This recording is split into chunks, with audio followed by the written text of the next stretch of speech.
Alright, I took a look at the assignments that you guys turned in and what the other students had in class today as far as cubes. And I'm seeing some issues with getting your lines parallel, especially on those cubes that you could see three sides on. The ones with the two sides, the ones that were just like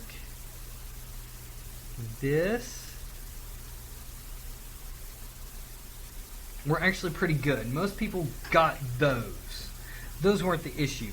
It was the cubes where you could see the top or two sides and either the top or the bottom. Those are the ones where people kind of, if they were going to mess up, that's where it happened, okay? All right, see, even I messed up right there. That's where it happened, okay? A lot of them came out looking like something like that, okay?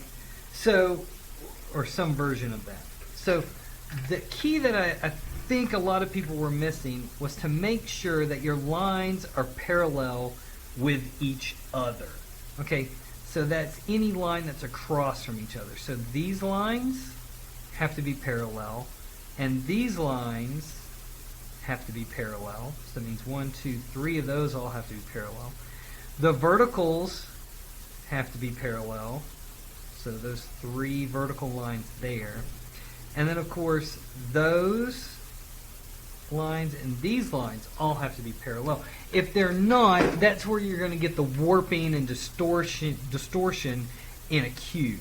So, I like to start with that center line, this line here, and then create my top lines. Sometimes I'll create the bottom ones. I'll go for that next line. Now, to make a cube, I want this line and these to be about the same length.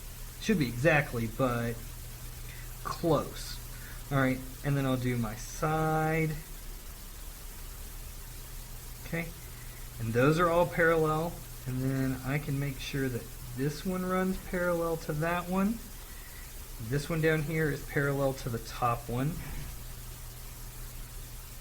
Like that. Okay, so no, that could be a little better. But, okay, so that's pretty good so far. Now here's where the trick comes in. Most people can get this far. It's the next step that they tend to like, this is where, if you're going to mess up, this is where you're going to mess up. So, I have this line here. I want to make sure that this line coming off this corner is parallel with this line. So like that. Well, sort of like that. And then this line is parallel to this line. Alright, and then I get my cube, and if this is the bottom, I can have a little shading, make it a little, there we go, make that a little darker. Okay, so, there again. Now, I looked at the way people were making these today.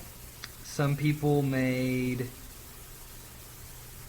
one side, then the other, and then they would create the bottom. Hey, that's fine as long as parallel, parallel, parallel, parallel, and parallel, this one and this one. As long as they're parallel to each other, so these two, and these 3 together, that's fine. You can make it that way. You just want to make sure that these bottom ones, these bottom marks, parallel to that one, and then parallel to that one. So sometimes I'll make like a fake mark here just to kind of get my hand in position and then just shift everything and then make that mark. Sometimes that helps too. Okay, so cubes is where I saw the difficulty. Most of the cylinders that I saw, not that big a deal. They might not have been perfect, but you got the general idea for those. Those seem to be easier. It's this on the cubes or the rectangled prisms is where I saw the issue. So what I had everybody else do, and I'm going to assign you. We worked on a bunch in class, but what I'd like you to do is first, let's make 4 of these. Just do 4, okay? Then, this is what I assigned them sort of for their homework.